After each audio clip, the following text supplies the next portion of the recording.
Okay, so what we have here is the YesWelder 250. I did a lot of research to find out which machine would best fit my purposes.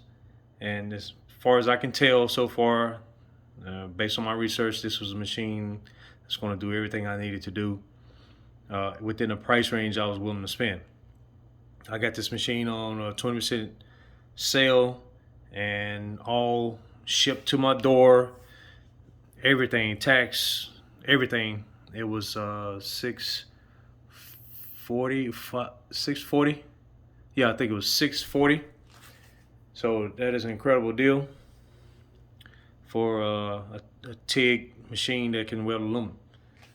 So it welds aluminum, steel, stainless steel, but for me the big thing was aluminum. So let's look at some of the components. Got the TIG torch. It's a WP26. Everything you need is there except for your tungsten. You have to buy a separate tungsten. You got your manual, some Teflon tape and a couple O-rings in there. Be careful that you don't lose them. And you got your wire brush to be able to clean up your material.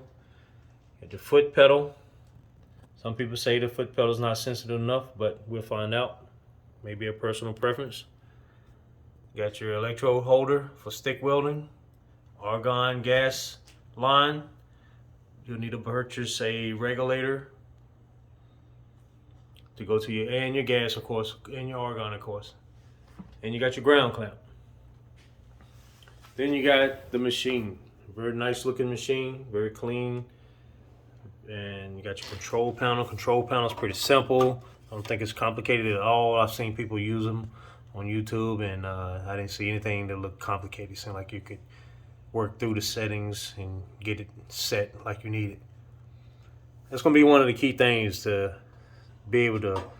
I think you need to read the manual and make sure you have it set up right, and I think it'll perform well for it. I seen a video where it just didn't sound right, and I think it was a guy that just hadn't had the proper settings.